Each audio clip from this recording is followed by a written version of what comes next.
All right, YouTube, Kansas Bass Nation. Let me know if you can hear me. Please comment. I'll wait until a few people jump on here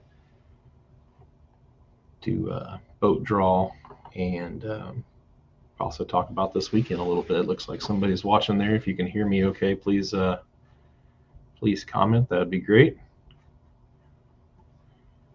Give it a few minutes for people to be able to jump on. While I'm doing that, I'm going to get some stuff set up over here.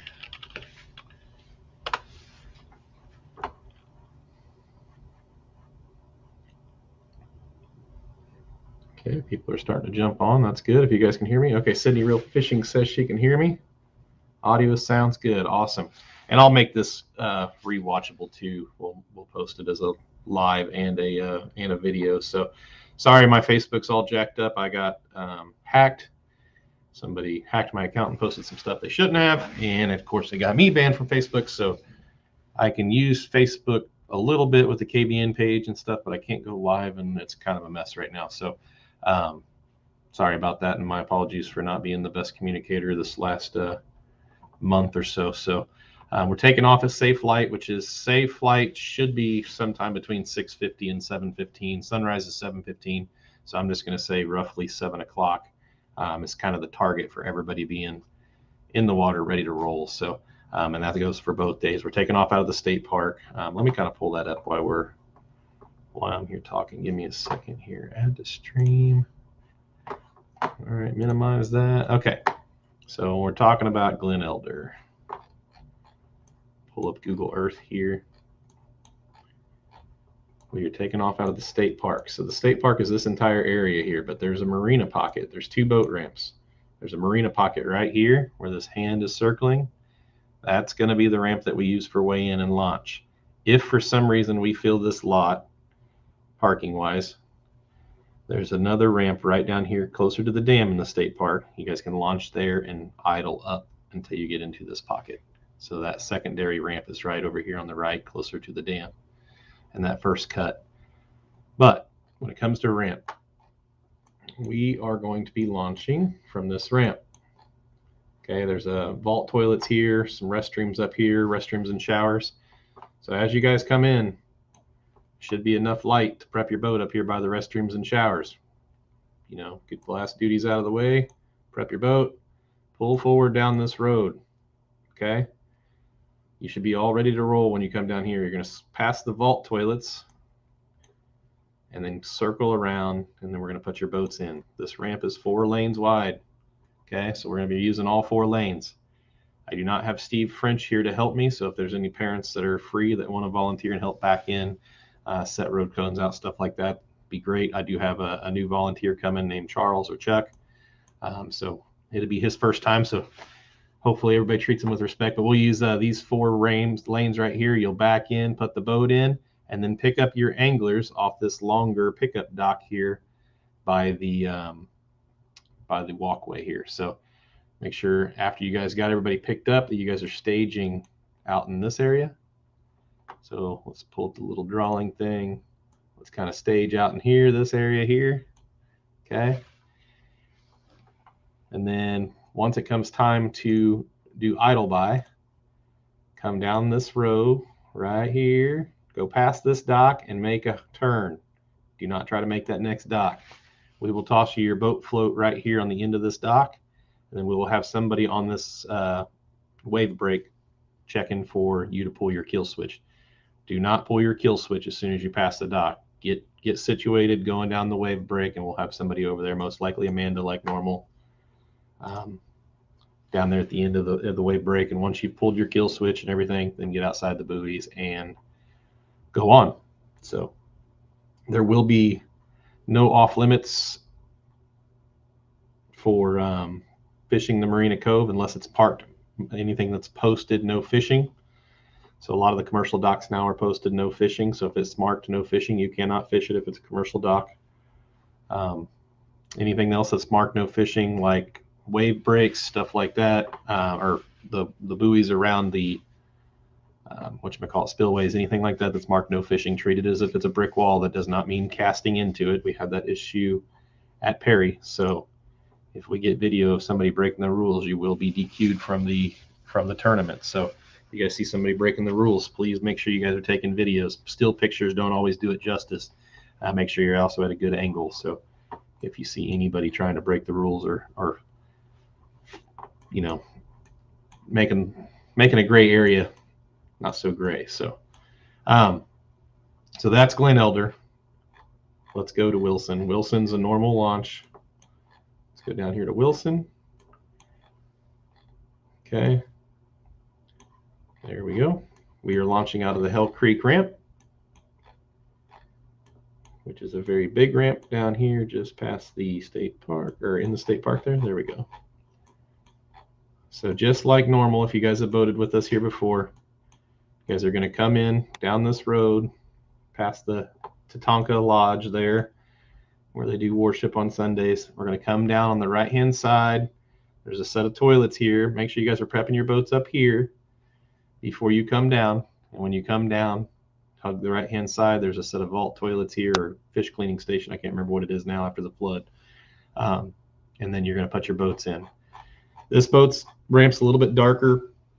It is three wide. I think technically it's supposed to be 4, but it's really hard to see. So it's we usually run 3 wide, and then we're going to come up here and park in all these spots over here like normal. So let's try to fill the backs of the lots first and then work our way back forward, keeping this center lane open, and then any overflow that we need we'll fill in the grassy areas around.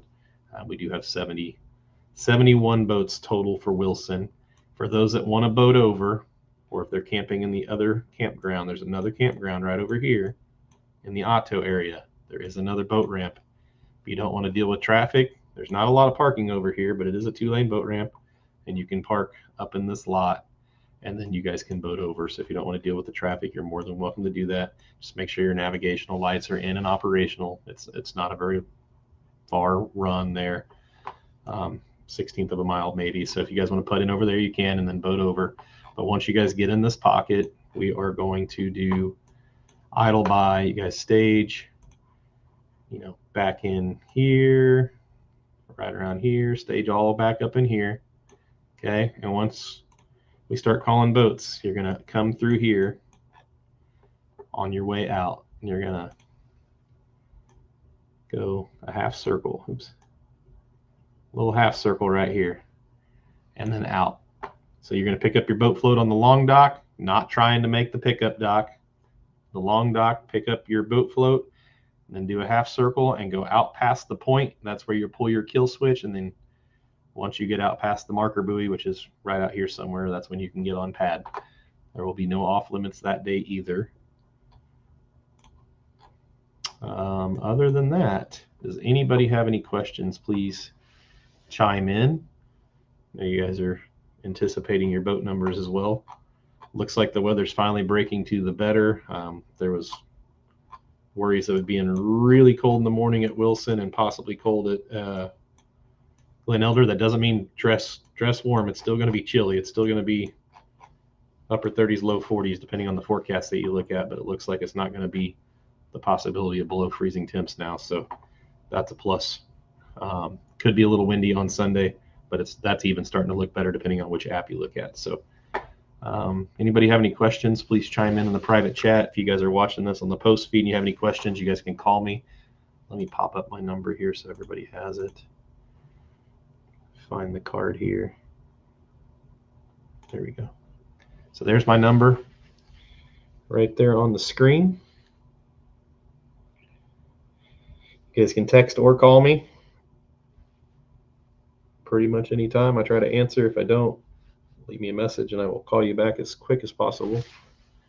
I won't be getting to the lake until late tomorrow night. Got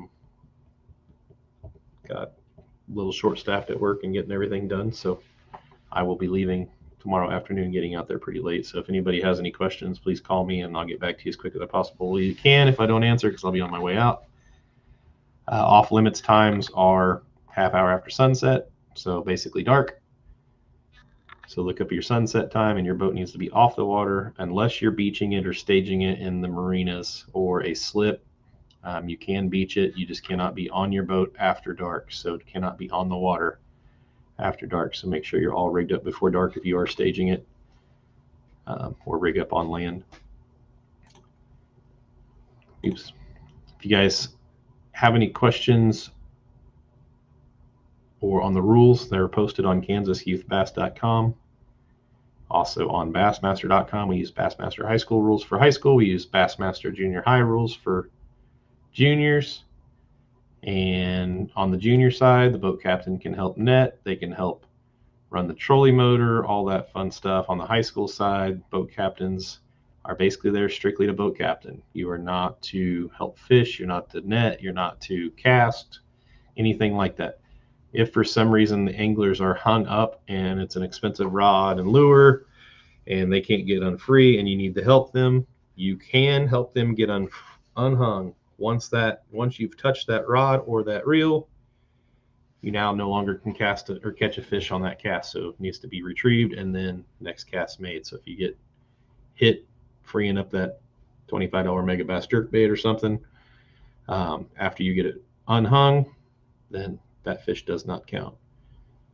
If for some reason your boat or the anglers are ever in jeopardy, safety-wise, wind-wise, anything like that, and you need to run the trolley motor, please let me know.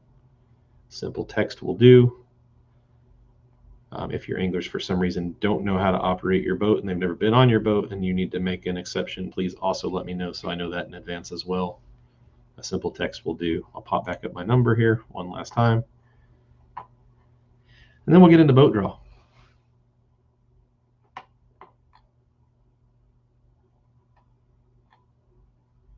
All right, let's go. So boat draw is done and it is posted to the website. So you can go to, let me pull that up here. You can go to Kansas Youth Bass. Let me get rid of that little overlay there. You go to Kansas Youth Bass, click on the upper left-hand tab where it says boat draw. Click on boat draw. It's going to load a Google Sheet. Also the same link I posted the other day also has your boat draw on it because it's the same sheet. Did highlight it to make it a little bit easier, hopefully, to see your flight times. So this top event is Glen Elder. You see Glen Elder High School, Glen Elder Junior. So this boat number 1 all the way down through 66 is Glen Elder. So first 15 boats are due in at the even hour. So 3 o'clock if you're high school, 1 o'clock if you're junior. And then 16 through 30 is due in 10 after your hour. So 1:10 if you're junior, 3:10 if you're high school. So on and so forth, all the way down to the latest check-in times are 3:40 and 1:40. Wilson, same concept, just further down the list here. Wilson's boat 1 through 71. So we have 71 total boats going to be on Wilson for high school on Sunday. So estimated launch times are 7 a.m. I have the notes in here just in case you don't see the meeting. Hopefully you see the meeting. Scales open 1 hour prior to the first flight check-in. So if you're doing it 1 o'clock or your flight, your junior high, and your scales open at 12 o'clock is basically what that means. Your high school scales open at 2. Tells you the ramps just in case you didn't see the meeting. Also tells you you're allowed to boat over directly in the morning with your navigational lights on and operational. We will not let you launch at Safe Light without your lights on and navigational, so make sure they're on and working. If not, you'll have to stay in the pocket until we get everybody out and it's super safe. Remember, no fishing or being on the water after dark the night before. That's when it's off limits, basically 30 minutes after the official sunset time. That's basically it. Anybody have any questions, please hit the comment button and comment. If not, send me text and I can answer them as well. Sounds like everybody's good. I don't see any questions. I will do my best to get the standings updated Saturday night as well for the Kansas Lake Division. I won't go through the Open Lake Division that night most likely because we still have 2 more tournaments, but I want to get you guys updated as quick as I can on the high school and junior high Kansas divisions. I'll let you guys know where you're at. Saturday night, you'll have to give me an hour or 2 after weigh-in to get all that done. That way you guys can see what you need points-wise for Sunday if you're trying to make state. And then once I get home Sunday night, I will get the other ones updated. And I will try to get you guys your official invites before we leave the ramp on Sunday at Wilson if you've qualified through the Kansas High School Division. If for some reason teams double qualify, the ones they've double qualified in first, which would be the Kansas High School, will open up a spot in the big lakes or the opens in the order that they go in. So anybody have any questions?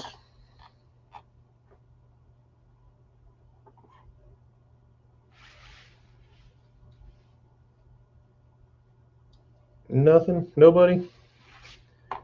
All right, well, looks like I'm going to jump off here if nobody has any questions. I'll give it another minute or two. Remember your boat draws under the boat draw tab.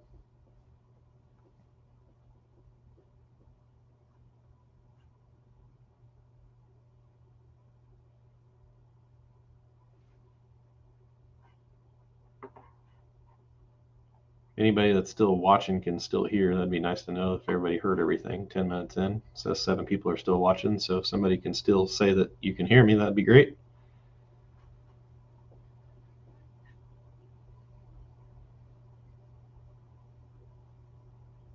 For live streaming the weigh-in, it will be on the YouTube channel as long as we have enough signal at Glen Elder. I know we do at Wilson usually, so it will be on the YouTube channel unless I can get the Facebook situation taken care of. So everybody have safe travels out there. I know a lot of people are leaving tonight so they can practice tomorrow. Hopefully you guys made it safely. And for those that are traveling out tomorrow and Saturday, if you're not fishing Glen Elder, be careful, be safe. We will see you when we get there. We'll be at the ramp bright and early. My recommendation is to probably get there, if you're an early boat number 1 through 20, probably get there no later than 6 so you guys can get in, get situated, get your people picked up, and then kind of let the rest of the line worry about getting in on time between 6 and 7. So early boat number, get there early. If you're a later boat number, get there late. Sure helps with the traffic flow.